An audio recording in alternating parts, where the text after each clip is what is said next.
Everyone to Ponda Central. This is our national holiday here in Budapest this Friday. Ponda and I celebrating. Ponda's taken to smoking small cigars again. It's detrimental to the air quality in the room here, but I let him do what he wants to do on national holiday weekend, so he's chosen to spend it smoking cigars, playing poker, drinking, doing all that bad stuff. Welcome everybody to our subscriber stream. International Master William Paschall. Yes, anyway, as I was saying, International Master William Paschall with the Ponda. We're doing our subscriber stream. We're starting a little bit early here, and I did send an announcement that the stream would start at 6:30, but I retain the flexibility to do 6 o'clock starts for the Tuesday, Thursday, and Sunday streams. Gives us a little bit of flexibility. We're starting at 6. It is 6 p.m. now here, Eastern European time, whatever you want to call it, Central European time. And we're going to take the subscribers' submissions we've got so far for analysis. Mr. Asterbait, Jim, and Alms so far. Only 3. It's going to be a shorter stream tonight, an hour and a half. I have important holiday business to attend to. Normally we do the the stream at 6:30. We're starting early tonight, and I'm gonna move tomorrow's stream, I think, to the evening, since we're not gonna have a full length stream. Special holiday weekend schedule. I will try to do a stream tomorrow night in the evening as well, because Friday night should be a good night. People like the weekend. So instead of doing Friday morning, we're going to do a Friday night stream tomorrow. It's going to be around the same time, 6:30, 6 or 6:30 Central European time. So it's tomorrow morning, no stream. Tomorrow evening, Friday evening stream. 6 p.m., 6:30-ish. Asterbait can submit a game for you, Clash Kid. Clash Kid, I was terrified yesterday. I was trying to type like comments into the viewer tournament lobby, and it wouldn't let me. And I was like, oh my god, they banned my chat privileges like Clash Kid. But no, I was just like suffering this like really bad lag. So unfortunately, I had been chat banned. Clash Kid, I understand. I feel for you. No, absolutely. Send your submission through Asterbait. He'll get it to me. Clash Kid just subscribed as tier 1. He subscribed for 21 months. Clash Kid, you have to be like tied for the record. HYFSE. I'm not taking random games for analysis, just privilege for my subscribers. So if you subscribe, this week's going to be a short night though. Normally I do 10 to 12 games, but I can only do an hour and a half tonight, so it's going to be like 6 or 7 games only tonight. Asterbait, Jim, Alms, Clash Kid is number 4. Let's get started with the Asterbait game. That's not it. Where did it go? Asterbait. Thursday commentary stream submission. So Clash Kid, I don't think I was the first subscriber. Clash Kid, well, you might be the most consistent one though. I thought Move 11 or someone had like 19, but that was like a month or 2 ago. So maybe you're like tied for the lead here. We got a Asterbait sending in. Okay, Clash Kid is number 4. We're going to do at least 6 tonight, hopefully 7. Alright, this is brought to you by Asterbait. Tomik. Asterbait playing the white pieces. Asterbait likes typing in Hungarian words now. Alright, guys. Happy Nemzeti Day here, National Day in Budapest. Actually, not today, tomorrow. But tomorrow is a holiday. We're celebrating early. Thursday night is like Friday night in most countries here. So all the stores are closed, like from tonight. No blunders on either side. Guys, this is Asterbait playing white e4, e5. e4, e5, knight f3, knight c6. Panda. Panda, you need a light? It's like Panda just had a baby or something.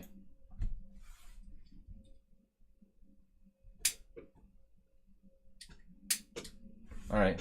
Panda's smoking. It's kind of embarrassing. Have this Panda that smokes. Knight f3, knight c6, bishop c4, knight f6, and now d3. The solid move. Nice to see Asterbait playing something kind of correct and nothing crazy. Here's a chance for Asterbait to go out on a limb with knight g5, but he controls himself with d3. And now a6. Interesting move. It's not a Cuban cigar. I think it's like a Davidoff or something like that. You can buy it in any nice store. You can get Cuban cigars though in Budapest. One of the best reasons to come to Budapest. No Cuban embargo. D3, A6, A4. A6. Yeah, what's the point of A6 again? No, not relevant here. A6 is a very strange move. I mean, here's a situation where I guess he's threatening b5. Actually, b5, knight a5, but you're going to lose the e5 pawn in that scenario. So I don't know if that would be sound. Even if he was on the move here, like b5, bishop b3, knight a5, knight e5, knight b3, a b3, d5. You know, sometimes in this opening, in the Joker piano, you can actually sacrifice the e5 pawn if you can get the bishop on c4. Yeah, I mean, it might be an idea. So Asterbait plays a4, which is definitely not a bad move. But I don't think that a4 is the most flexible move for white. The problem is we don't have the standard kind of... it's a funny position. We don't have the standard bishop b3 maneuver. In the event of knight a5, we're going to have to, like, move the bishop or take on e5. It's kind of funny. So if you react routinely here... Let me turn it. Opening Explorer is turned on. There's no games with a6. It's actually not that bad. So if you castle, if black were to play knight a5, how good is this? Knight takes e5, knight takes c4. Yeah, you can take back with the knight, which retains like some sort of compactness to white's position. It's not really sound. All right, Asterbait, you could castle. If you were to play c3, would that make this like a kind of playable move? Almost. It's a little bit better now because the white squares get kind of softened up. Like knight takes e5, knight takes c4, knight takes c4, d5. Almost playable. Jim, what's up? We've got your game up next. Alms, all you guys.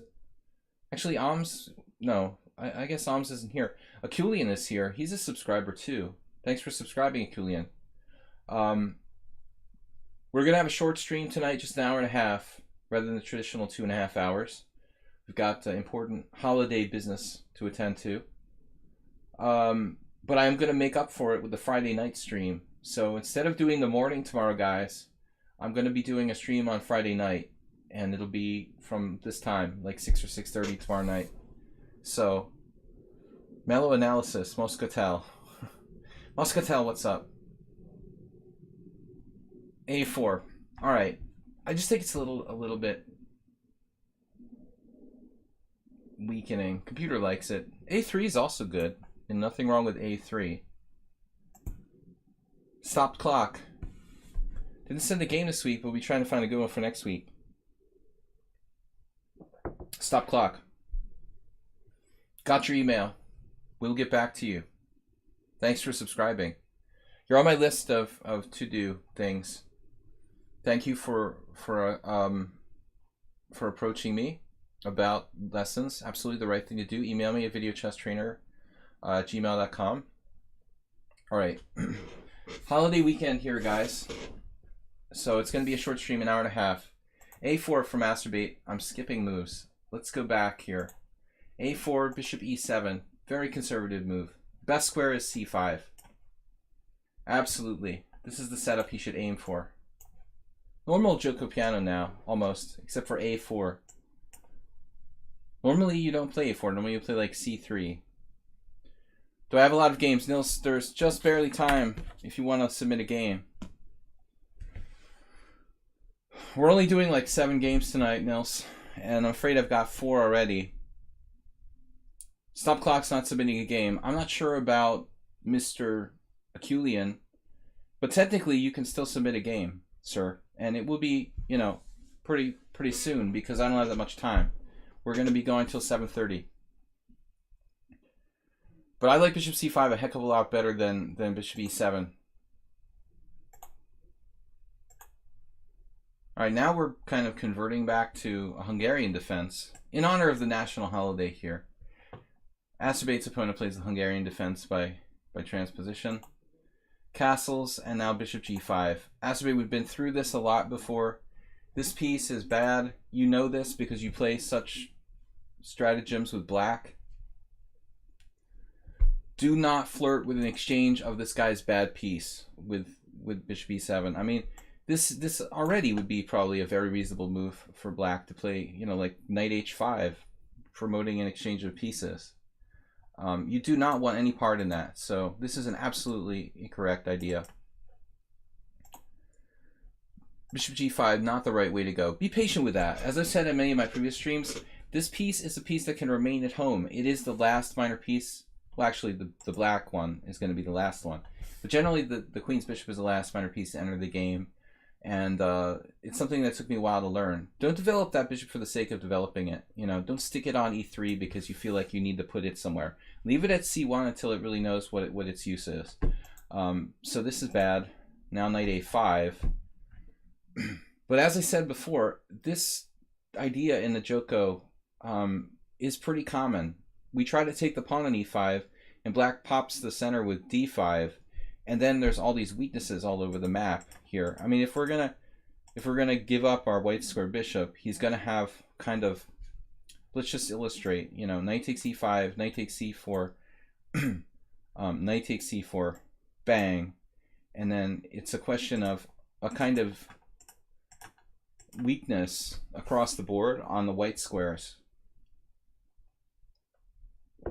So I think this would be the best way for black to react if you had, you know, taken the pawn on E5. Acerbate here, not being materialistic. Bishop A2, very consistent move. He leaves the knight out here. I almost like that better than taking the pawn. You'll save your game for next week because it was very interesting. That deserves a complete stream. Well, I think for a certain amount of bits, Nils, you can basically submit a game, and I'll do like a 2.5-hour analysis of that of that particular game. We can have the Nils game analysis stream for generous donation. Bishop A2, B5, B4. Wow. All right. I mean, B5 is pretty weird.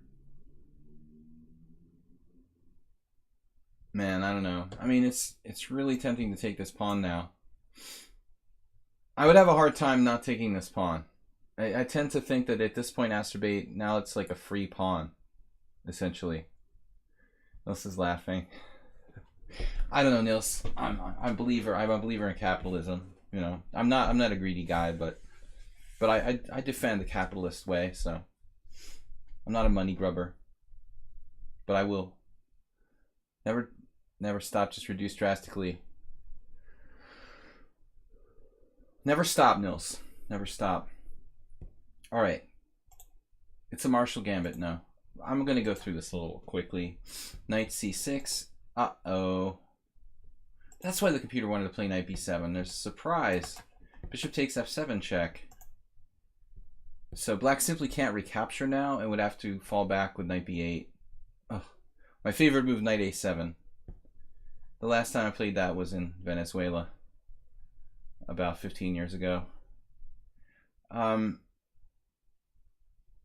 Not an experience I want to remember. I mean the game. Anyway, it was a peaceful time in Venezuela back then. So A takes B, bang, he just wins. And that's basically game over. So let's see. Nothing to see here, folks.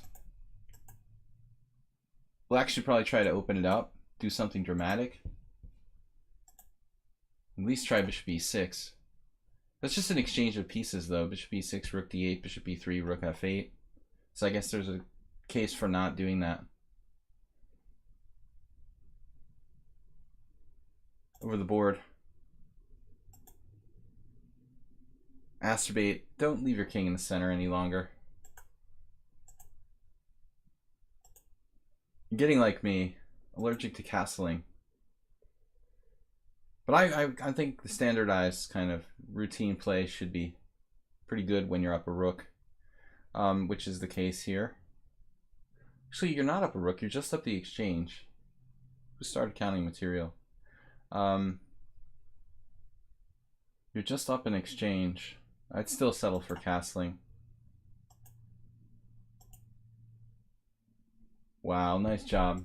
So he combines, wins the knight on d5. I mean, black was lost anyway. And that's mate in 2.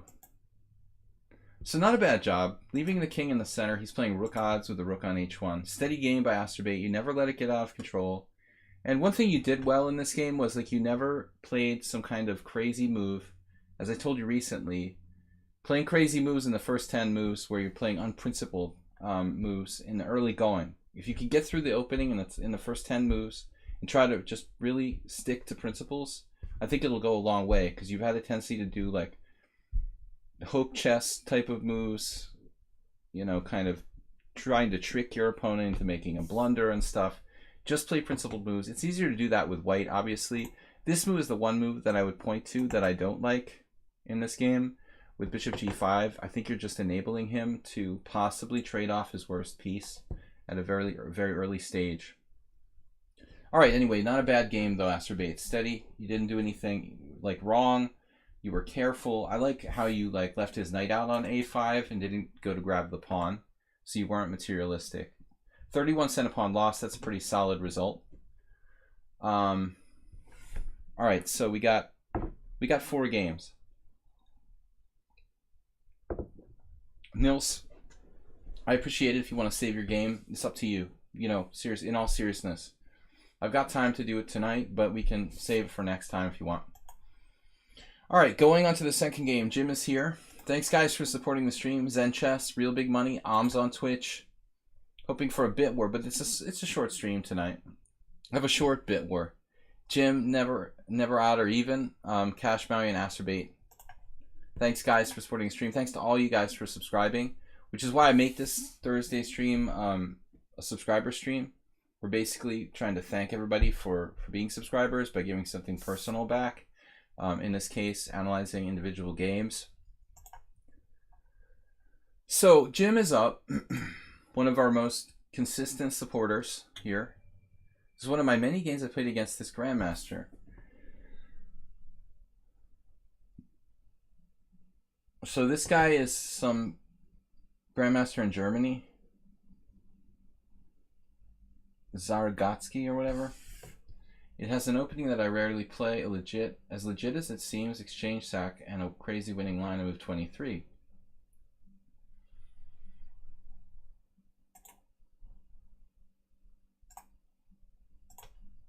Alright, I don't like looking at this cardiogram here. I feel like that always skews my analysis of the game. I should turn that off. IVYM, thanks for being a subscriber. Only have 15 viewers. It was a surprise start. I said I was going to start at 6:30, but at the last minute I realized it's national holiday here tomorrow, and I have to switch something with my schedule from Friday to Thursday night. So that's why I'm shortening the stream tonight, and it's not going to be in the morning tomorrow. We're going to do the stream Friday evening, so it's going to be around this time, 6 or 6:30 tomorrow evening. I'm going to do a stream instead of Friday morning. Then everything else will go back to normal. We'll do the simul on Sunday at the usual time. It'll be interesting to try tomorrow night for a change, because I never do Friday night streams normally. Anyway, Jim is black here against Grandmaster Carl 2000. I wonder what his significance of his name is, Carl 2000.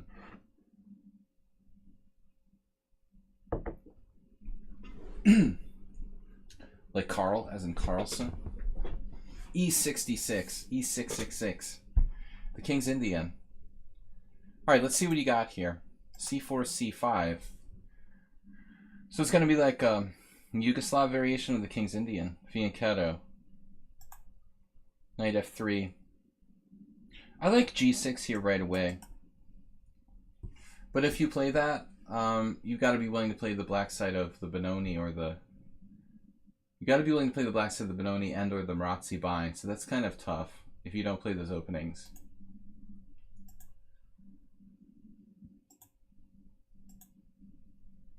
And I like to say, basically, that this is the main line of the symmetrical English. I think the most common position in the symmetrical English that exists.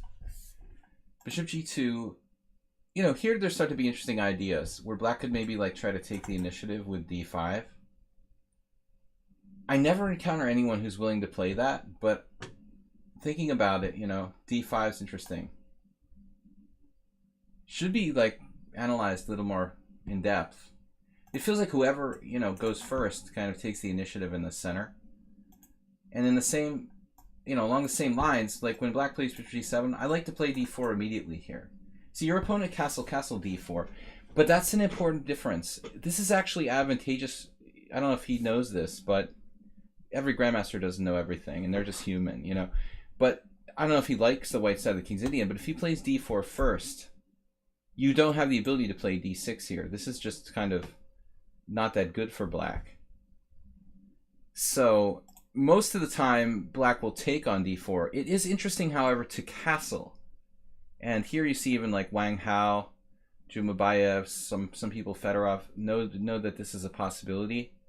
It's kind of a weird position, though, because white can play d5, and it's not exactly a book position, though it may transpose. I like d4 immediately. Your opponent plays castle, and now it's like, this is very easy to play. d6 is annoying as heck to deal with. So d5 is the main line, and if you don't like d5, you don't have a lot of options here. I tried to play like h3, I think, which is kind of bad. h3 looked to score 42% for black. Not a lot of waiting moves. Roman Gigiashvili used to try to convince me to play this for white. Take, and what is it, bishop e3? This is like a nightmare symmetrical line. I don't know. I don't really like this. It just seems really lame. I think that white has to go for the full thing here with d5. You really don't have a choice, but this is just such a complex, closed, kind of long variations, bogged down variation. It's hard as heck to play these positions. Very like labor intensive for both sides. Now knight a5 is basically forced. Engine likes queen d3 here. I think someone played that against me. Maybe Pineapple, one of our former regulars. I think queen d3 was played against me. JCS might have played that against me too. I don't remember now.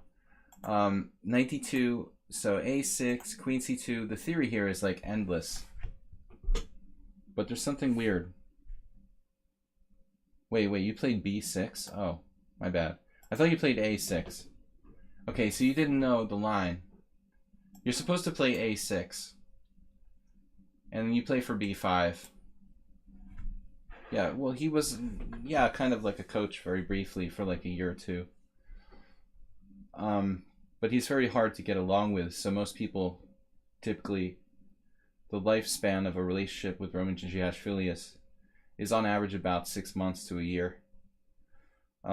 He's a very difficult person to get along with. Some personality issues. But I did learn a little bit about things long ago, 20 years ago. Spectacular Camel, what's up? But anyway, that's one of the many opening lines that Roman tried to push on me, playing like dc5 and bishop e3. But it's just not fun, really, for white. Technical line. 9 months. Pass Pawn subscribed for 9 months. Thanks a lot, man. So I don't know what Jim's thinking here. You know, he's securing a retreat square for the knight. And oftentimes, I mean, I was talking about this position actually with David Vigorito, a friend of mine who's an IM, and he was saying how he just thought it was kind of a problem for black, like always. Not this move with b6, but in general, the variation in general. David was saying how problematic it is because the knight always kind of gets, it dies in the end, like democracy dies in darkness, right? This knight here, if it gets kicked back to b7 or it doesn't have a way forward, this is always the problem.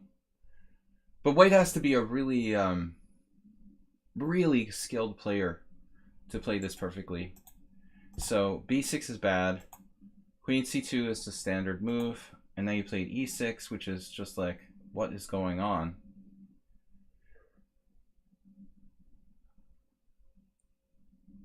Explain this to me like you're intentionally sacking the exchange.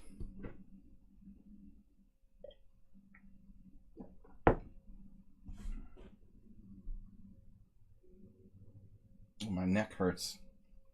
I got twisted something. All right. Yeah, David. Okay, no, of course. David is a friend of mine, and we got him on board at Chess Lecture early on. Fortunately, he recently stopped, at least temporarily, working over there, but maybe he'll come back. I don't know, man. This is some crazy stuff right here. So he bites for that. Very difficult not to take this. I mean, that's extremely tempting. But at the end of the day, what would you do, Asterbate? Well, the computer wants to play like b3 and just maintain the position. I mean, that's like the strategic treatment. You know, you just leave the knight on a5. You leave your strong pawn on d5. You don't get tempted into winning material. But you got to be faithful to your style. I mean, if Carl 2000 is the kind of grandmaster or player who likes to take material and consolidate, you know, then he's likely to do this. It solves your development problem. And it leads to a really interesting imbalanced position.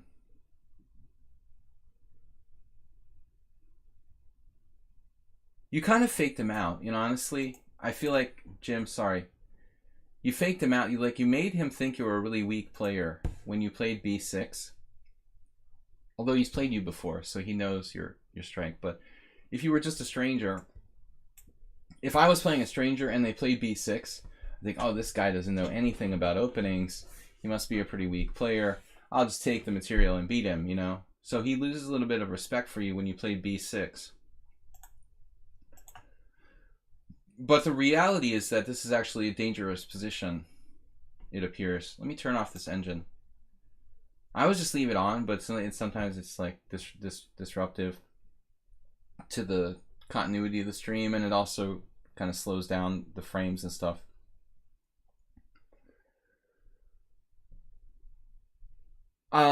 Actually, pass pawn 99. Yeah, I have a thing where I have a rule about taking these exchanges too. Like, if I'm up material already, I won't take one. Like, if I'm playing the Sicilian and I grab a pawn on b2 and the guy offers me to take his rook on a1 for the exchange, oftentimes I won't take the exchange. You know, I have material that's already in the bank. I'll just, you know, not take that risk. But here, Carl Jr. doesn't have any kind of he doesn't have any kind of material advantage, basically. You know, he has nothing in the bank, so to speak. So taking the exchange is kind of like, well, you got to try to win somehow.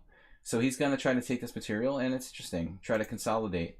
The problem is, bang, there goes another pawn. And another thing about this that's a problem, that maroon knight on a5, no longer a positional problem for black. So at this point, we just have kind of a straight-up exchange sack for a pawn. Black has the bishop pair, a certain amount of weaknesses around the white king.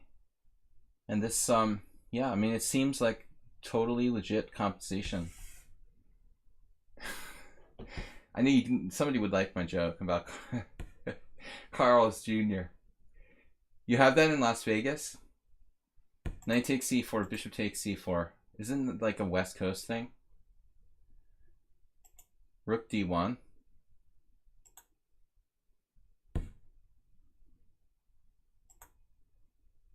Right, okay. So, if I'm white here, you don't generally want to make any more pawn weaknesses because you've already, you know, got to kind of vacuole around your king there. A vacuum or vacuole. Biology. So Carl's Jr. has the best, the best burgers. But e4 is controversial. You know what I mean? Every pawn move you make weakens your position.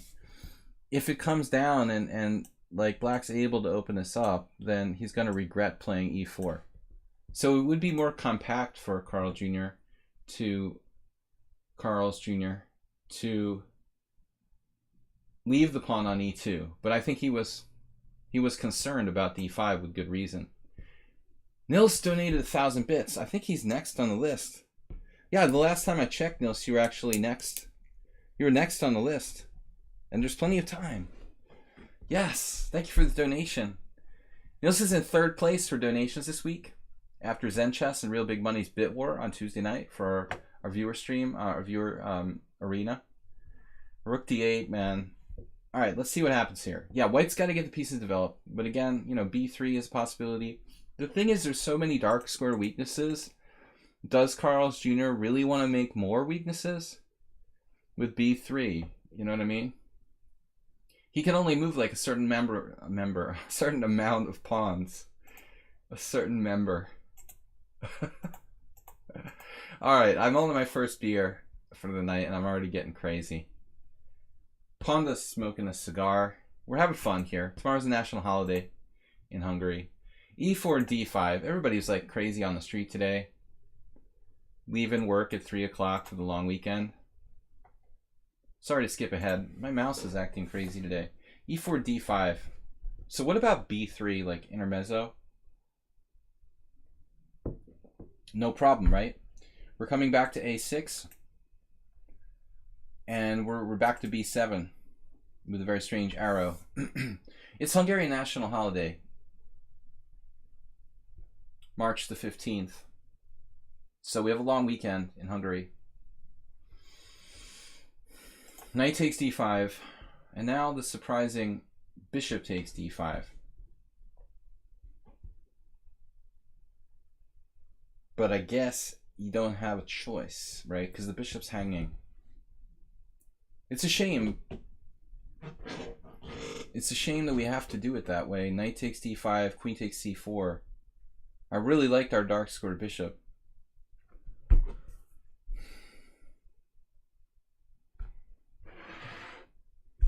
Revolution 1848.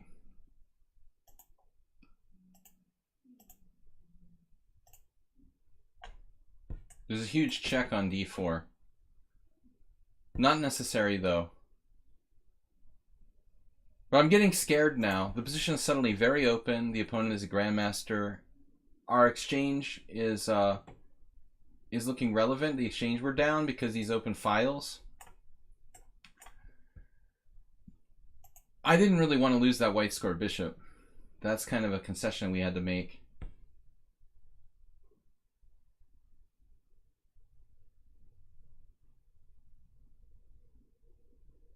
But all jokes aside,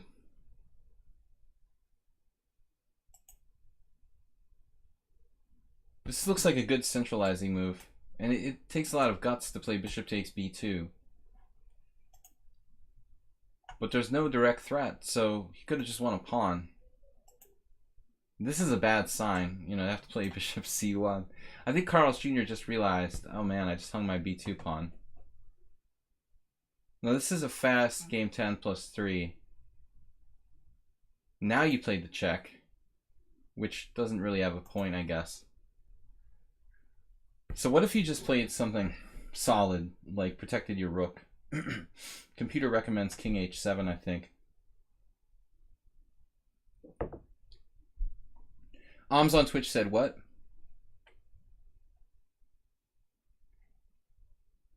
How unfair to get me out for my top 3 spot. That's not the only thing he did. He ruined your day. He knocked you out of your top 3 spot and he stole your place in the line.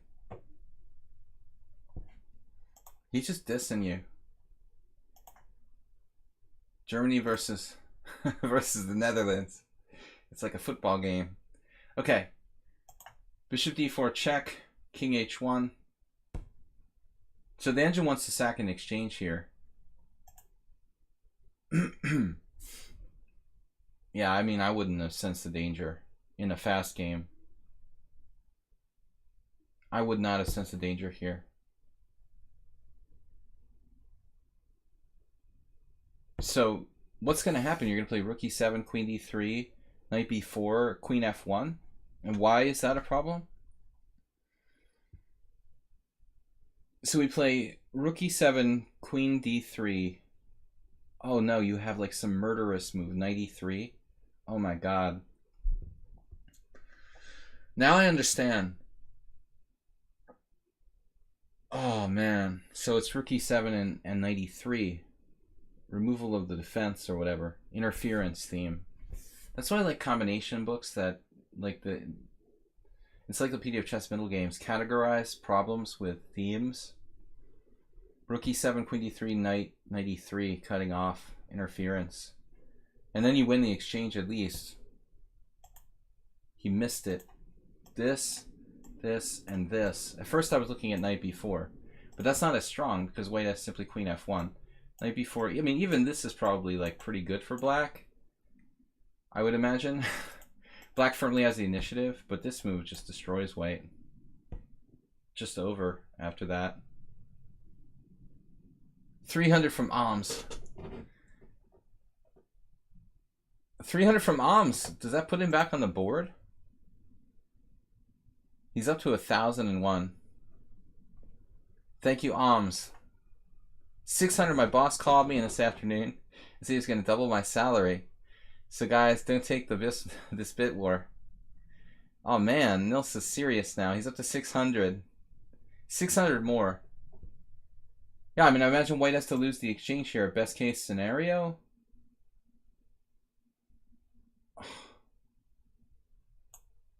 Is there a better move now? Knight g4. Oh no. Just wrecking white with a knight g4.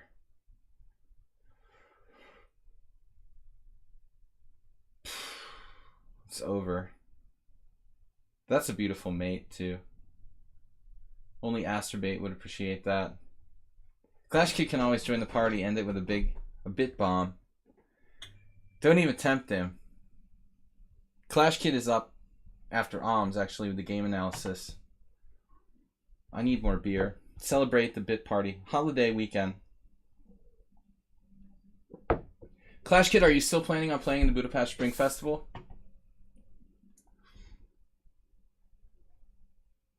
Alright. Anyways, so okay, he misses this line with rook e7. And Carl Jr. played rook b1. Dude, rook b1, I mean, really? It makes sense, though. Carl Jr. is clearly like a positional control freak. Very conservative style. And now queen f6, dropping a rook on d7. No, he's not really going to lose a rook. That's a problem. You can't take the rook on d7. But black doesn't seem to have a threat here after queen there. That's the bigger problem. We just literally don't have a threat anymore after this. Queen c6 realizing, hey, I need a threat. Not as good anymore, though. He just wanted to handicap the Grandmaster a little bit. Now you found it. Far much less dangerous than it was. Oh, it would be so sweet if you played knight d3.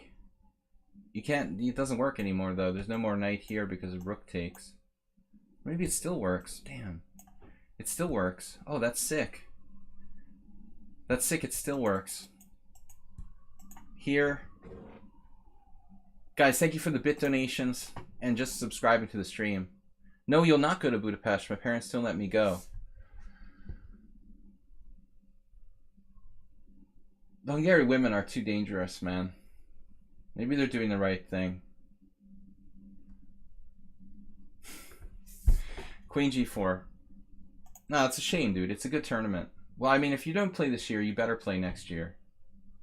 You better play. It's the only good tournament, really, we've got now with Zalakaros gone. effectively gone. Back to a second tier status tournament. Man, Black's getting desperate now. What just happened? Time pressure, most likely. 2 minutes each. You had F5.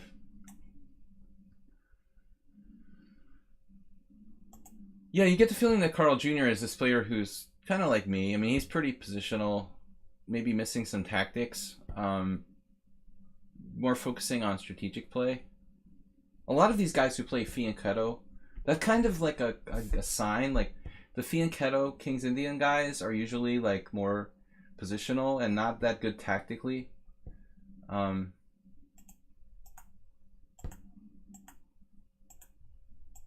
Did you win this game somehow? Because it went completely awry. This must have been absolute time pressure now. He just dropped 2 pieces for the rook. And king back. King back is a strange decision. I mean, it's a weird square, but I think you're safer on h6. Because here you can get back rank mated, obviously. And now you get resigned. No, you timed out. Okay, I thought you resigned because you thought you were getting mated, but you're not because of the bishop on d4. That'd be a bad resignation. Apparently you're losing anyway. I'm not quite sure why. That's weird. Why is this lost? King h6. The white pieces, I mean, the black pieces look kind of tangled, and there's some sort of h4. That's not working. There's no mate. So the analysis engine said that was better for white, but I don't think it's that clear, actually. If you're a computer, it's easy. He timed out. It's not necessarily winning, but a little awkward. Yeah, but it got crazy at the end, Jim. That was good, though. You had really nice wins with rook e7 in that game. But I think he took you less seriously when you played b6. It's like, oh, this guy doesn't know theory. He must be a fish. And then he immediately gave you massive play with taking on e6. I have to admit, though, I mean, that was my first thought, too. I was like, oh, this guy's, you know, just fishing out. We'll just take on e6. I would have probably played this as well. My first reaction would have been to take. You have to really kind of think it through pretty far before you realize how much counterplay black's really getting here. I mean, it's always dangerous to take that exchange. But when you get the c4 pawn in addition, I mean, that's really a problem. All right, guys, Nils is up next. Massive donation to the stream, 1,600 today. And he invited us to Nils' study. We've got 45 minutes left for stream. And we've got Nils, Alms on Twitch, Clash Kid. All right, Nils. So what do we got here? Michelle is white, and Nils is black. The ever-popular London system. So black plays g6. I like g6 best, personally. It seems like these annoying knight c3 lines are the most difficult to play against. Honestly, transposing to a form of Veresov. And I think that's why bishop f4 has resurfaced as the move order of choice for the London system. Dim, 500 bits. Seriously, that's awesome. Dim is now in 3rd place. You knocked out real big money in Alms on Twitch. Thank you, man. Good game. You should have won it, though. Rook e7 just knocked him out. But that's not the first time you played the guy. You said you played him a lot, right? So he knows you're not bad. But if somebody played b6 against me, I'd be like, oh man, what kind of move is that? So c4 from the opponent here. Now, that's totally unexpected. Wow. Very, very rare, but it could just transpose to the bishop f4, which is what we're going to get. All right, so does this guy know you? Does he know you play the Grunfeld, Nils? I mean, is this just a fancy way of transposing? Nils just played d5 right away, which is Twilight Zone of chess openings. It's probably justifiable, though, because cd5, knight d5 is a hit on the bishop. Normally you wouldn't do that unless white's played knight c3, but I presume probably critical is this type of thing, like takes, bishop e5. Literally no games in the opening explorer. not that surprising. How do you handle this? You know? The gut reaction is to play f6. But it's very interesting what Stockfish is saying. I'll turn off the engine because I know Nils doesn't like it, but at least this is interesting. Going back to f6, because that exchange is like a Trompowsky, which is okay for black, a g6 Trompowsky. And the idea is that we'll hit that bishop on e5 at some point with knight c6. So that's really cool. That's really cool. This is a totally unique position that's like never happened in a master game, apparently. d5 creative. Most people wouldn't do that. So here we transpose. And I think of this line for white as very, very solid. This is the type of variation that just like rock solid players want to get out of the opening without any danger against the Grunfeld. Kind of neutralizing the bishop on g7 by evacuating everything off the long diagonal. You got the bishop out, you played e3, you're playing like rook c1, and you're saying, okay, you're not going to hurt me on the long diagonal because everything is already like mobilized on the queen side. It's a solid line, but objectively not that dangerous. You guys might remember a couple years ago, Van Velde had a game with Magnus where he was actually winning in a bishop f4. It was a really cool game. I think I analyzed it on my YouTube channel like 2 years ago. But Loke missed, like, in the key moment in the middle game, like a winning plan. And he went on to lose. That's a unique game, an interesting game. But here I think this move, rook c1, is worthy of consideration. I don't know what you think, Nils, as far as, like, which move is technically better. I guess all these moves are good. You know, rook c1, knight f3, and e3. But they're slightly different. e3, castles. Oh. So I don't know much about this. I'm out of my depth now. Okay, hold on for a second.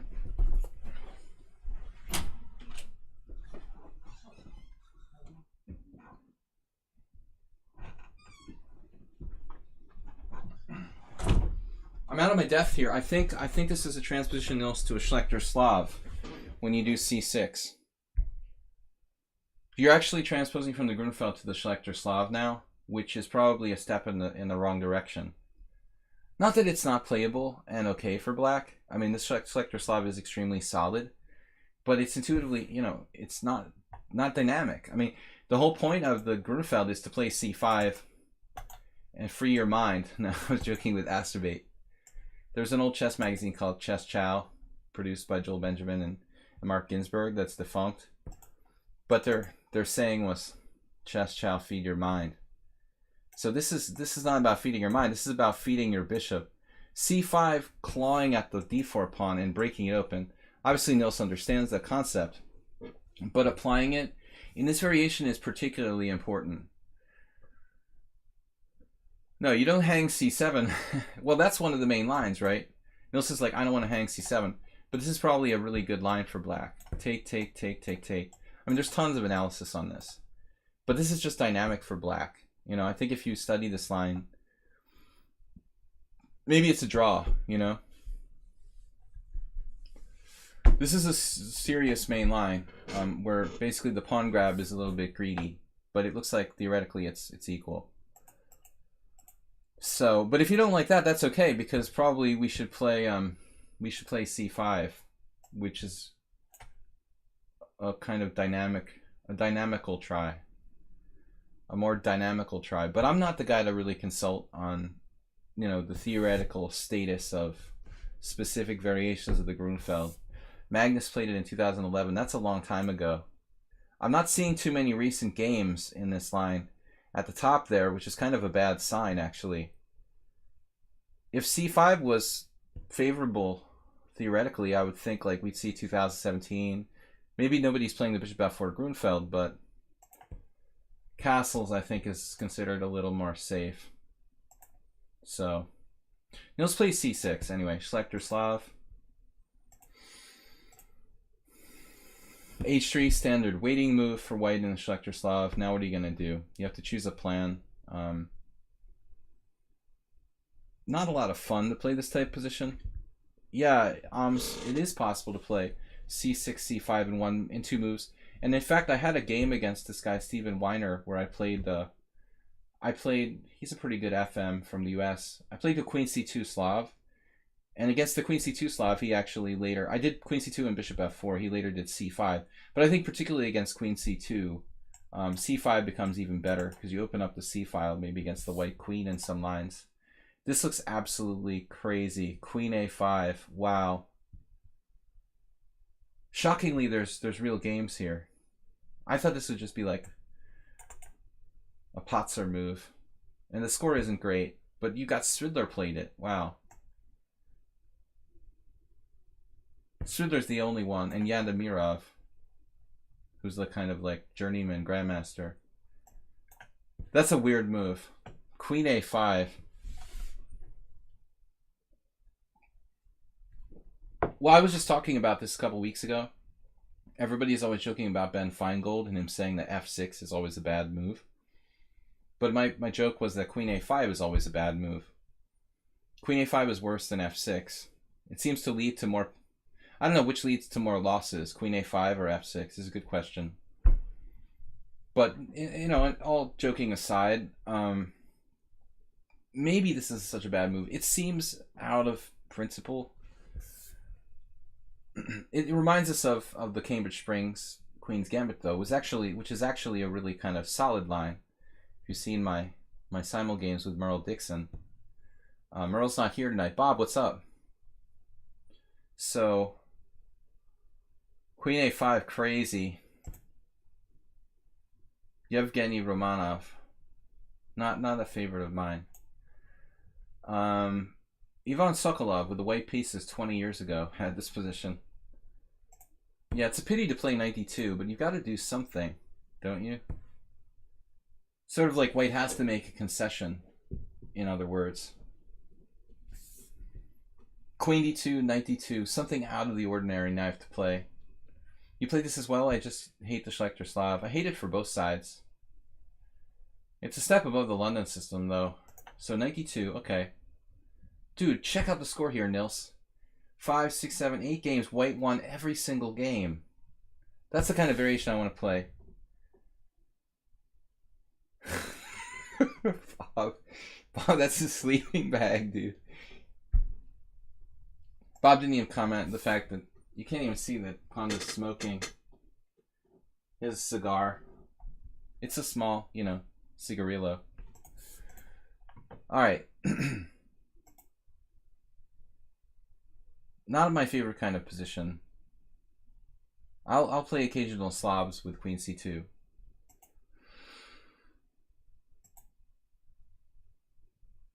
You're gonna get kicked back with A3 and B4 pretty quickly. All this seems very artificial to me. The key is developing all your pieces outside the pawn structure. That's what Alexei Swayton didn't say to do in my favorite book, Modern Chess Opening Theory. The principle is like coordination of pieces and pawns, not putting the pieces outside the pawn chain. So there's the A3. And now Nils just surprises us all with C5. It's kind of like, whoa, what?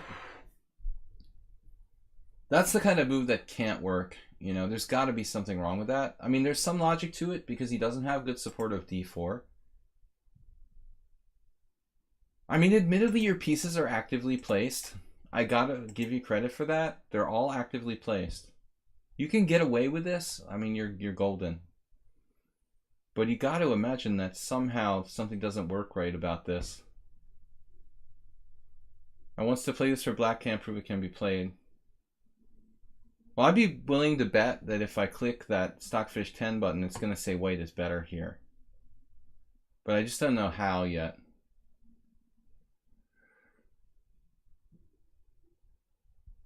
We can't just sit there and make a waiting move. Okay, now white has to do something.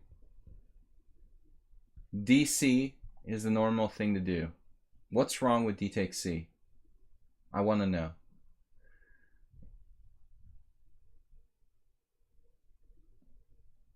You can't take with a knight. Taking with a queen is awkward. If you take on C4, he's taking with a knight. So it's got to be D takes C5 advantage to white. Instead, he played knight B3, which is Cambridge Springs motif. Um, that might also be good. But I'm thinking this is just pretty good. You calculated a lot before playing c5. I hope so, because that kind of tension would require it. Do you play any tournaments in real life? Are you talking to me, Animorph? Aminorph? Well, I used to. It's been a little while. I play on the weekends in the Hungarian and Budapest Team Championship right now. I haven't played in a real tournament in like a year. D takes c5. I would think this is good for white. Click. But very, very small advantage. Very, very small. Alright, d takes c4, bishop takes c4. That's weird. So I'm expecting knight takes c4. Huh. Alright, anyway. Nils plays this. Knight b3. I'm not sure about that move. And now queen b6. Okay, so we have knight a4. He goes for that. You must have calculated this a lot. Are you just like sacrificing a pawn here?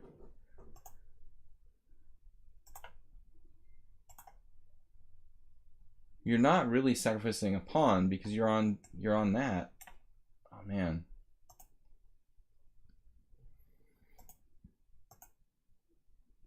Now he's got the awkward knight. His g2 pawn is not really hanging, and he can't capture on c4 without dropping a piece.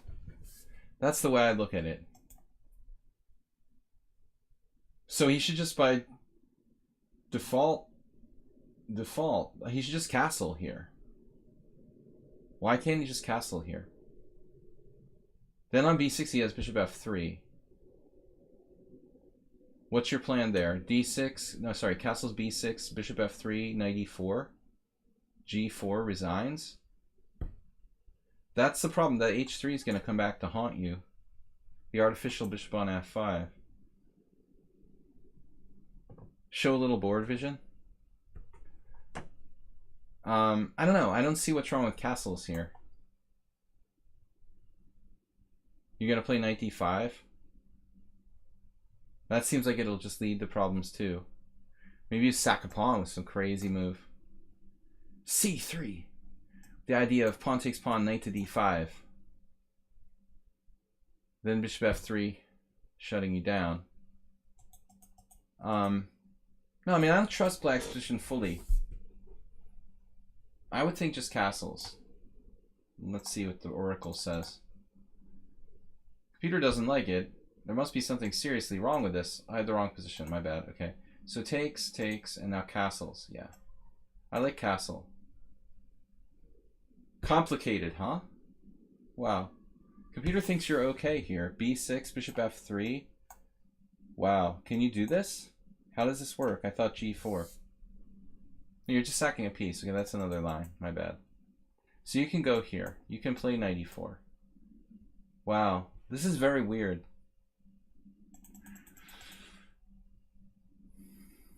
So instead he played bishop f3 directly.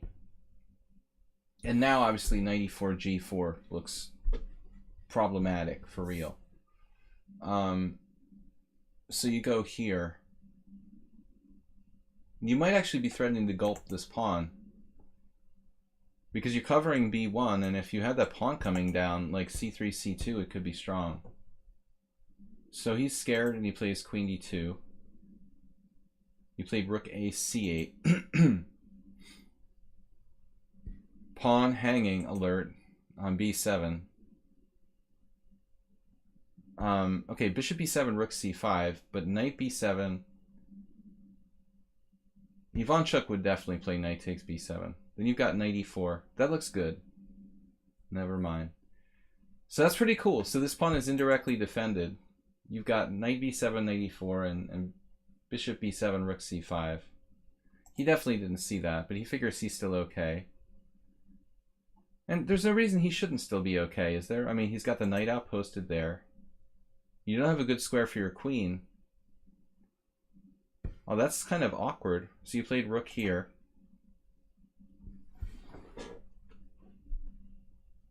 This pawn is a little past past the safety area. But I think white needs to be careful. You're actually threatening queen takes c5. I was thinking something really cheesy like queen b4 here for white. Really cowardly move. Queen b4. Pressurizing b7.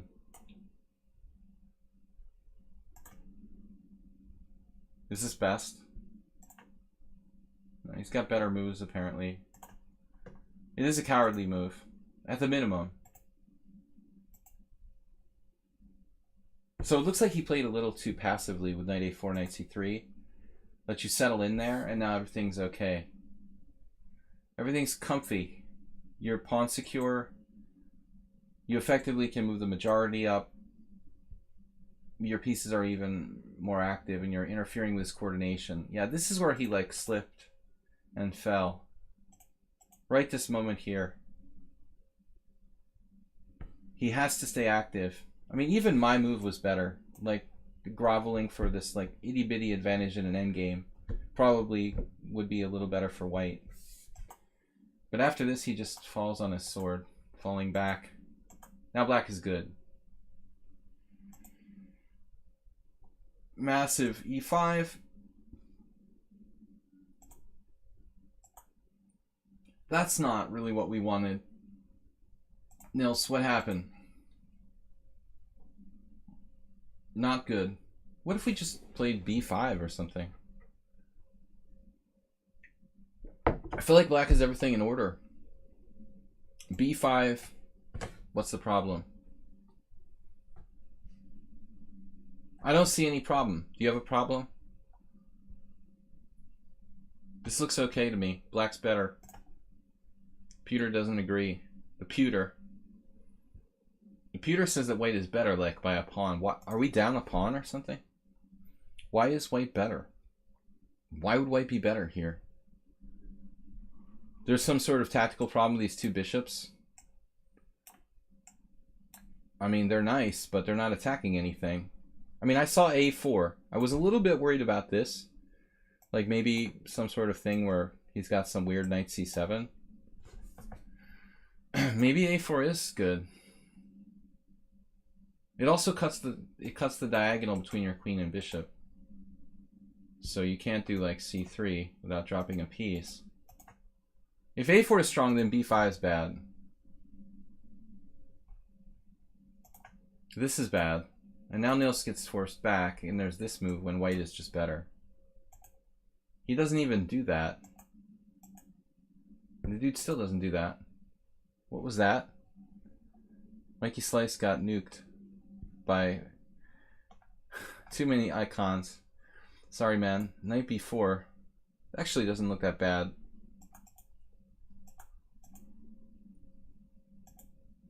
Now he played b5, and now it's a game again. There's the a4, there's the b5, there's the knight b5. So, similar scenario where I was worried about the connection here and the c pawn and the b pawns falling. That's actually protected now. Mikey Slice, thanks for the slice, man. You're making me hungry. Whew, this is slow. Knight b8's a little slow. And it's also the only thing I was defending, like f6. This guy's just coming forward with his Grunfeld. His Grunfeld center. Classic Grunfeld. The center against the queenside majority. That's the problem, is the e-file now. It's kind of a classic in a sense. You know, that the queenside majority against the central majority. Knight d7. Man, that pawn is a monster. This is an absolute monster. Out of control. That shouldn't have happened, man.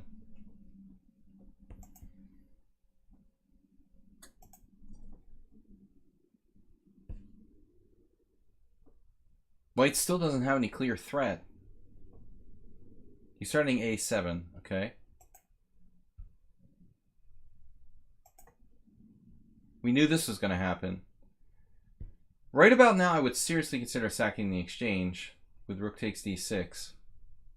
Is this crazy to do this? Rook d6, knight d6, bishop d6? I mean, is that out of the question? Does he have monster threats? Because, I mean, our pawns are pretty far advanced. This doesn't look like it's losing a piece or anything, does it? Playable, but I'm a little nervous. Yeah, like stuff like bishop d5. It's not 100% safe. I would consider sacking the exchange there. Rook d7 feels passive, dude. I mean, he's got bishop g4. Loosening up your whole position, maybe. At some point, you have to bail out, you know, and stop the bleeding before it starts to fall apart. Now, here's kind of a weird moment. I was thinking just go back to g7. Like, what's the problem? What's he threatening here? Why don't you just go back here? I don't see anything for white. I mean, yeah, there's bishop g4, but you can play f5. And what's up? At least it's holding together for the moment. Let's see if this is okay, because it looks very awkward. Whoops. Sorry. So that wasn't the best move. So literally bishop g7, and I think that you're doing okay. Snap, man. I guess he's still better. Central majority versus queenside majority. Nil slate blundered a piece and time pressure.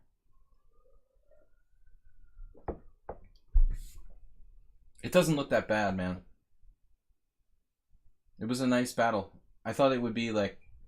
This looks like it was a semi-Slav or something. Really close after bishop g7. Thank you for sharing, Nils. Good fight, but I'm surprised. You usually know the openings pretty well. You should not transpose to the Schlechter Slav, though. It's much more passive than the normal Grunfeld. I don't think he had him on the ropes. I think he had an interesting position where White had the initiative to be objective. No, he had an interesting position. It was kind of dynamic. I don't think that he had him on the ropes, but I think it was a sharp position where either side could make a mistake. It's still close. The computer says it's like very close at the end. So bishop d5 maybe with some threats. Thanks, Nils, for supporting the stream. We've got time for 2 more games. Oms and Clash Kid. Oms is up. Did I get another game submission there? No, Oms and Clash Kid, that's right. This is a game I played over the board against a former world champion in correspondence chess. Wow. Friedrich Bombach. A very nice person. So you played this over the board.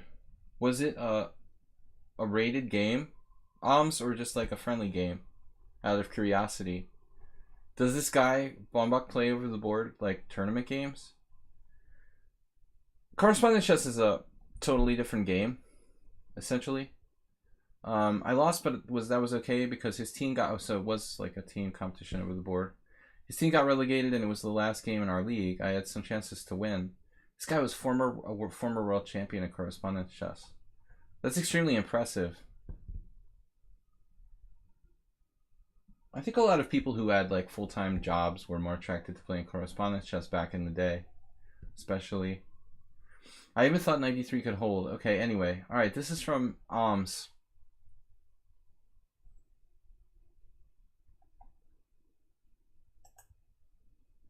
Doctor. In Hungary, they say everything is doctor. Lawyers are doctor. Anything with a doctorate. Alyakin doctor. Bombach doctor against Stefan. Alright. So d4, d5, c4, e6, knight c3. Yeah, the Nigel Short move order. It's really funny, this move, though. I don't know. I thought about playing the Queen's Gambit Decline sometimes, but I never really could stick with it. Originally, I got the feeling in the 80s or whenever that this was invented as a way of like preventing people from playing, like, I guess, you know, exchange variation is one thing. Maybe the main reason is certain exchange variations you avoid. But another thing is like it avoids bishop g5. That's less fearful these days. It seems like most people are playing bishop f4. So I think this move is not as fashionable as it once was. A Nigel Short favorite. He just likes playing bishop e7 on move 3 with both colors. But let's see what happens here. So Correspondence Master goes for a classical line. Knight f6, bishop g5, castles. This is interesting because I play it for white. You know, e3, h6, bishop h4. And you played the dreaded Lasker variation with knight e4. Yeah, maybe you played this against me once, because I referenced a game I played against Martin Senf, a German IM, some years ago, where I just didn't know what to do. I had repeated games with Oleg Krivonosov, this Latvian blitz IM, this guy who flags everyone with rook against rook. We played like 50 games on ICC over the years in this variation, and I got tired of playing like bishop takes e7. So at one point I just got bored and I started playing bishop g3. But Senf played c5 against me, and the move seems to be pretty okay for black. I had a quick draw. I couldn't get anything for white, so I don't objectively think bishop g3 is really anything. Bishop e7, queen e7, I don't know. So I always played the classical c takes d, but I don't know what to recommend for white here. You know, I don't know how to get an advantage, and I can't possibly tell anybody else how to get an advantage with white. I don't have a clue. So he plays like the kind of traditional main line, cd5, knight c3. I played this. This is my stolen watch game from Australia. My first IM norm in 1996. The guy stole my watch at the board when I lost with white. I think my opponent stole it, but I can never prove it. Left the table for like 5 minutes. It was gone in a roped off area in a bank. Rook d8, c4, and so this is the position where Krivonosov has this like weird move, c5, I think. We had a million blitz games on ICC. I don't like Krivonosov because he's like creepy and he's unsportsmanlike, but I can't fault him for his knowledge of the black side of this opening. He's like an expert. So c5, c takes d, c takes d4. This is like his. It was a Tag Heuer, but close enough, Jim. Not the same as a Rolex. C takes d4, knight takes d4, and knight c6. I think that Krivonosov just plays this because of the like shock value of playing knight to c6. It's just a kind of weird idea. I don't know. I looked at it with the computer a little bit, and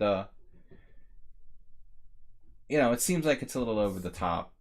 Maybe there's some way white can get a small advantage, but if you ever want to like freak someone out in blitz, I couldn't find a clear route to get an advantage against him. But that's really rare. Somebody played bishop e6 against me. Was that you, Alms? Was it you who played this recently on my stream, like in the last couple of weeks? I had never actually played against this, you know? Okay, it was you. So I was unfamiliar with this. But you're now playing the traditional move. D takes c4, bishop takes c4. This is the stolen watch game. Yusupov has the famous games from... There's a game from '89 with Karpov. That's like old school theory. I don't know if it's better to play bishop e2 or queen c3 now for white. They seem like the same, but... And this is also Kramnik against, what, Fritz 7 or whatever? One of those Fritz computer matches with Kramnik. Not Fritz 7, but Fritz 10. I don't remember. What was this match that Kramnik played in like 2001 against the computer program? Where Kramnik kept using the black side of the... He was using the black side of the Lasker variation of the orthodox Queen's Gambit against some computer program. Oddly, there's a game with Kramnik playing white. But b6. I had the feeling that Kramnik might have played this.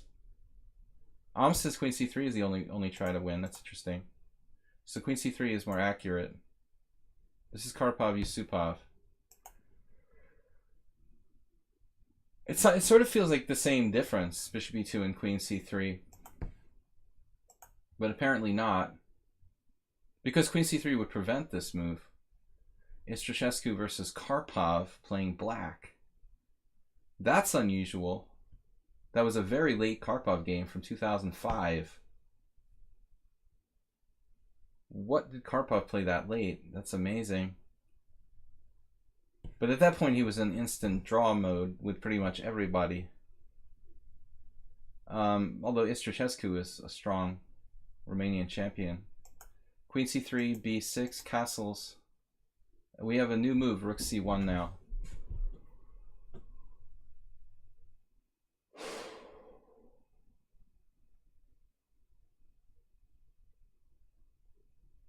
mean, it looks like a problem. So what's the point? We can just play like c6. Okay, I didn't get this. But apparently you know more. Bishop e6. So you can just effectively trade the pawn on c7 for the pawn on a2. That's nice. Kramnik was your hero. It's a good hero to have, Oms. I was certainly bummed that he, number one, didn't qualify for the World Championship, and number two, you know, he could have won the candidates tournament, technically. I maintained, like, for a long time before you started coming to my stream, I had maintained for some time that he was one of the only players that could basically put up resistance against Carlsen in a match, and maybe even draw a match with Carlsen, I felt, you know. Now maybe it's too late, but, I mean, besides the fact that he quit playing competitively, as recently as like 2 years ago, I thought that Kramnik could have possibly been strong enough to hold a match against Carlsen. Kramnik could have held a match against Carlsen, because truthfully, Kramnik he has a lot more experience playing matches than Carlsen, obviously. In tournament, it would be no contest. Bishop e6, queen c7, and now I was assuming you were just going to take on c7 and play bishop takes a2. I don't know how far you've analyzed this. Looks like there are a number of possibilities. Even rook d7 has to be checked. That move, like, ultimately doesn't seem to have a lot of point, though, other than getting hit by a future knight e5. How bad is it to just take and go into the endgame? You know, I mean, you have this kind of scary queenside pawns. It's kind of like last game with Nils, the central majority against the outside. Man, the computer says this is just nasty for black. Whew. So you probably knew that already. You know, on paper you think, I've got two connected passed pawns, this should be worth something. So he doesn't do that. Keep the queens on.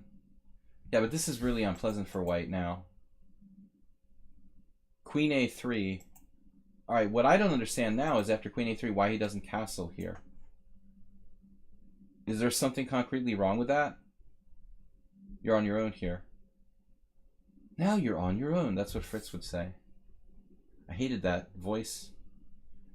The voice thing that the Fritz would do. And now you're on your own. Very annoying. You probably heard it in German. It's probably even more annoying in German. Queen c3. Alright, so queen takes c7, queen a3, queen c3, queen a2. And okay, this way he worked it out that he would just force you out in a different way. The only thing is you could play rook c8 here. Well, you did. Very wise. But this is a little bit different now. I mean, you played rook dc8. I don't know why I was expecting the other rook. Does it matter? It felt like your d rook is like playing a role. Like Let's check the oracle.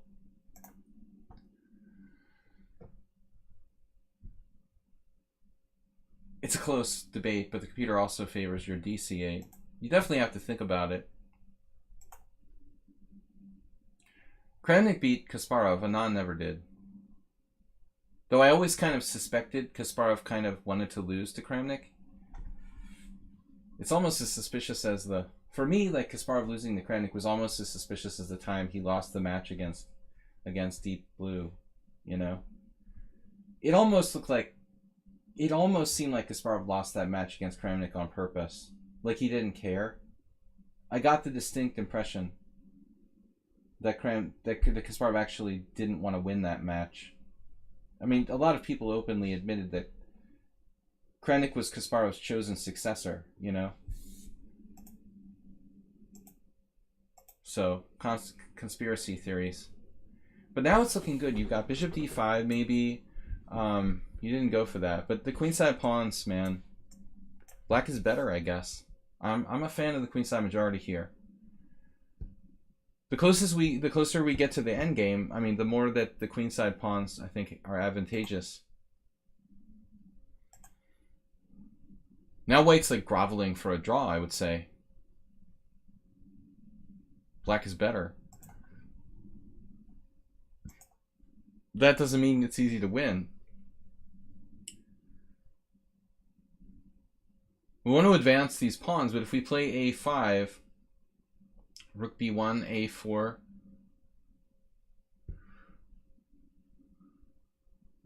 Yeah, man. Is d5 a problem? First question. We have to start calculating. d5, bishop g4. There's snap tactics. You've got to watch out for d5, bishop g4, bishop takes c4. This type of stuff. I mean, I want to just roll with the pawns. You know, I want to just push this pawn with a5. Passed pawns must be pushed. Computer thinks this is really complicated. It is. I don't know what the best move is. I don't know about this move. It looks a little weird. Like, what's our plan? That's awkward.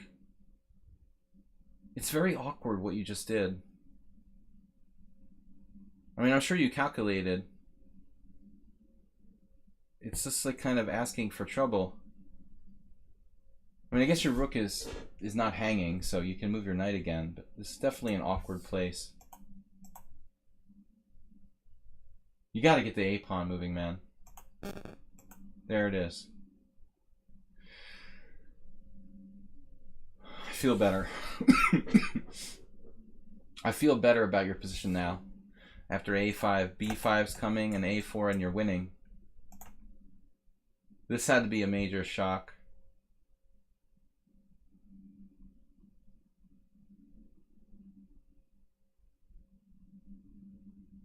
Nasty tactical dude with the unexpected e4. That's a major, major blow.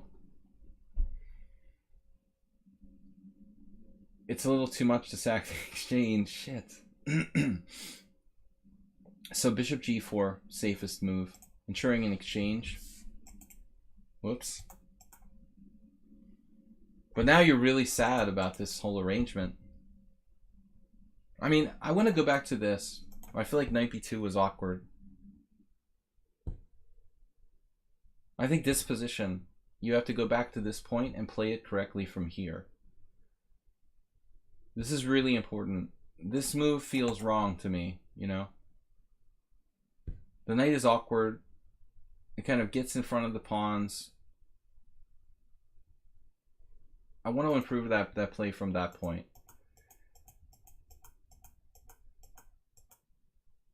Now you got a problem.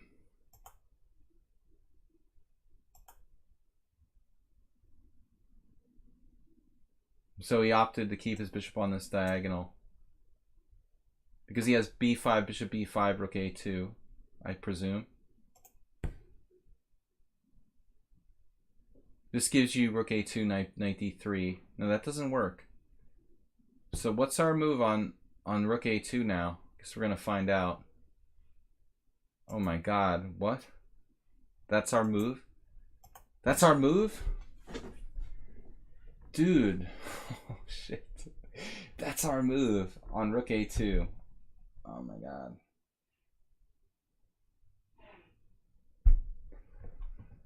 You play on knight d3 and you had the same hallucination that I did, that you could play, like he'd play rook takes b4, knight takes b4, but he just takes it with his bishop.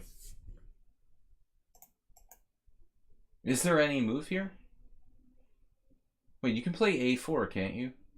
What's wrong with a4?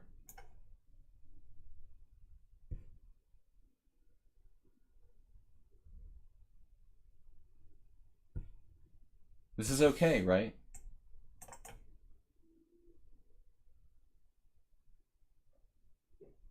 Okay, he has some sort of defense now, like bishop d1.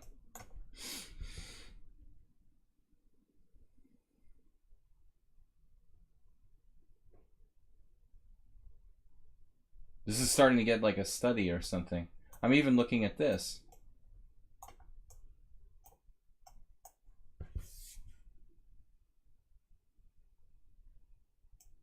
I'm waiting for the study answer, but I don't see anything. Shit. So much for that study. No. Bishop d1, rook b4. And then bishop takes a4.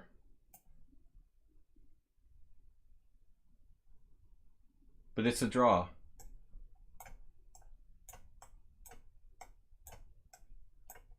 You hold a draw here in this 4 against 3 ending. After the old man tortures you for 25 moves or so, you'd have no chance against Oleg Krivonosov here in a blitz game.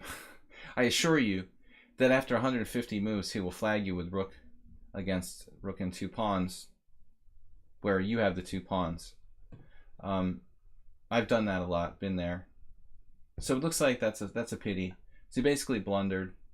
All right, guys. He basically blundered, and then he's like scrambling in this terrible situation, and it's a loss.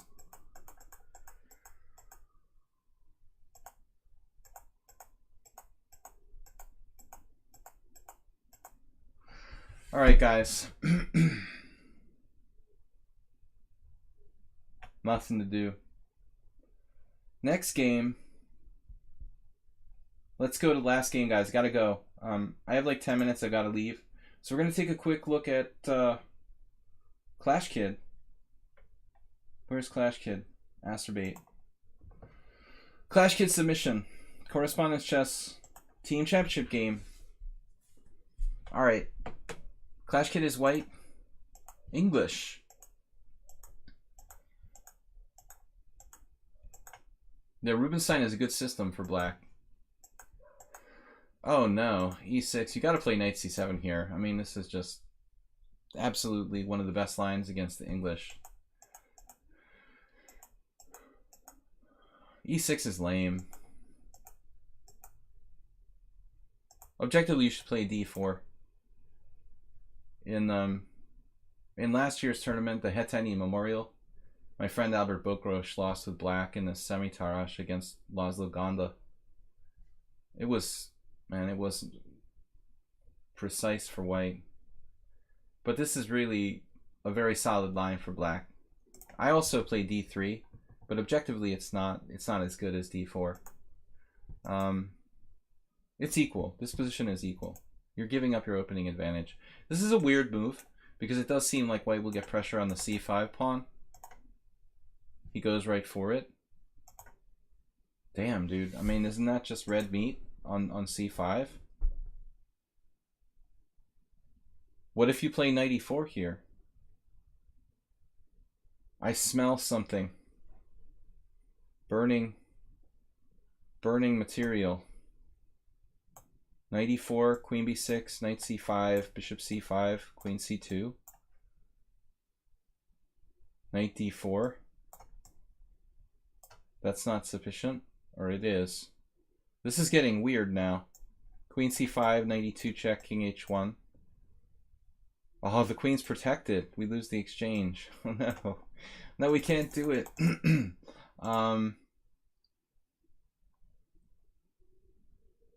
Gotta be something I missed. Okay, no guarantees, guys. I don't know. It's almost working.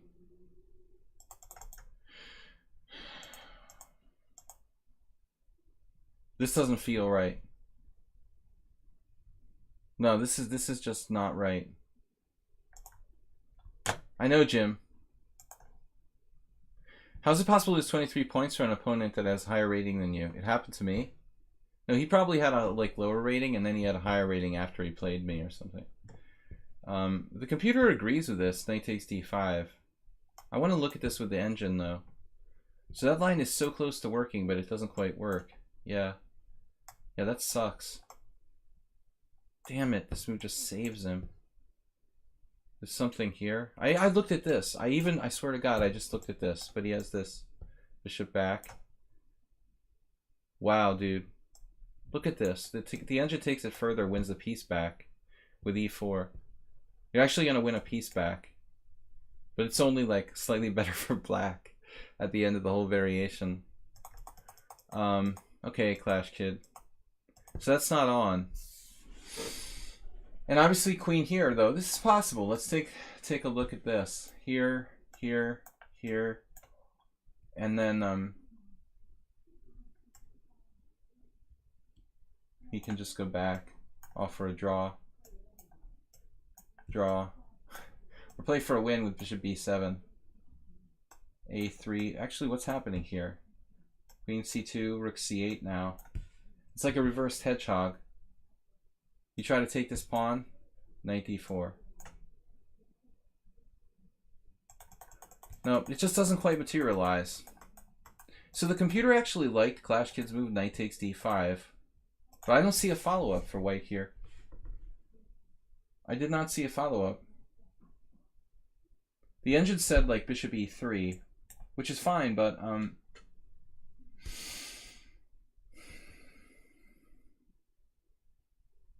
with this diagonal, I'm just concerned he could just play c4, but he has to be careful of the diagonal. This is a bad move by Clash Kid, though. I guess he's banking on knight e5. Yeah, but he ended up not playing that.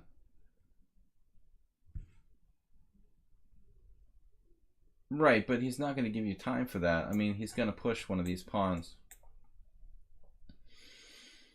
I thought you were actually, when he played b4, I don't know if that's the best move, but I thought you were actually going to play this.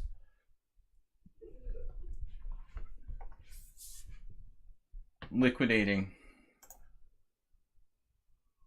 Your knight ends up, I mean, your pieces end up kind of weird, though. I mean, clearly, white doesn't have anything here. It's probably the best move, though, rather than retreating.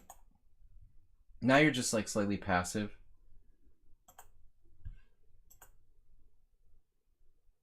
You just end up a little bit passive. We're Spectacular Camel. We were actually talking about something similar today. Spectacular Camel had a game where he allowed his opponent kind of pressure on this kind of file, potentially. Yeah, now the nightmare would be like d4, knight a7, knight b5, knight c3. There it is, he goes for it. Wow, he's going for it. The knight a7, knight b5, knight c3, game over variation. Rook c2. He doesn't play this. You better play like a4 or something real fast. I would like think about a4. I mean, that's dangerous, just losing a pawn. But this move may be too slow. Alright, so he goes here. Queen c1. Now you're threatening exchange sacrifices. I was expecting just like rook e1. Trades off his bad bishop to undermine that. That's nice. Although e2's hanging, you can actually take this, and your c2, you're still protected here. So good job, Clash Kid. I mean, he played d4, but objectively, it's probably a mistake. You kind of tempted him into it. I mean, honestly, if I'm black here, I'm not playing b4 unless I'm really sure, you know? Maybe he should just do something like rook b8, like right away, and not commit himself to any kind of pawn moves. He's just thinking he's gonna run you off the board. But now c5's like falling.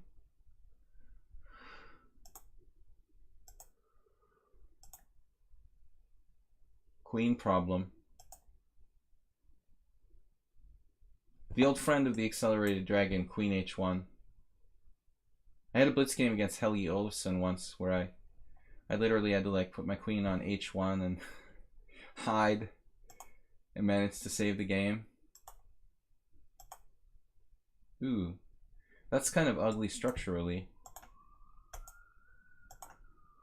Now f4, slight weakening of the position. It seems like it's more safe to play knight f3.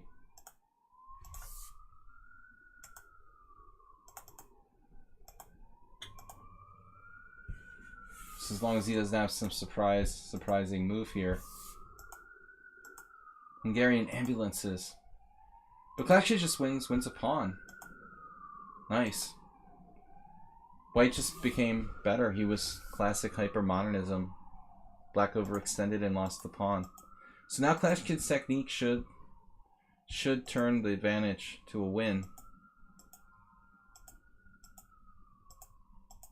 No rook b4 there. It's still just one pawn. Uh-oh. Gotta be careful.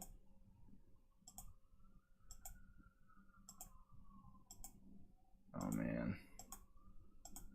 That sucks. Is this really a draw? Apparently not.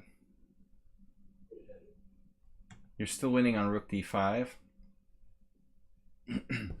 How strong was this opponent, Clash Kid? Time situation? You didn't win, I went wrong later. You mean you had more moves that aren't in here? So this is not actually the end of the game, this is just where you stopped recording moves or something? Man, disappointing, but you were probably close to winning there. I have faith in your endgame technique, Clash Kid. Far better than the average bear in the endgame. Guys, Friday we're gonna move the stream till night time. So we're gonna be starting 6 or 6:30 tomorrow night. We're gonna be taking blitz challenges, 5+3 blitz challenges Friday night instead of Friday morning. So don't tune into my stream in the morning. We're gonna be here Friday in the evening for a little bit of a different holiday weekend stream. Okay guys, thanks for joining me. Thanks Clash Kid and everybody for supporting the stream. Nils, Jim, and others for their donations today. I appreciate the games and appreciate you guys being subscribers to my stream. Ponda and I are out. We're going to enjoy the Hungarian national holiday. I hope you guys have a great weekend. Again, thank you guys for subscribing and supporting the stream. Friday night, 6 to 6:30 p.m. we're going to be starting our Friday stream in a little bit of a different time slot. And then the normal Sunday simul this weekend will be at the usual time also. So Friday and Sunday evenings, I'll be streaming at around 6:30 p.m. Thanks guys for joining me. Thank you from our Ponda moderator. Bye-bye. We'll see you guys later. Thanks everybody. Have a great weekend. Take care. See you tomorrow night.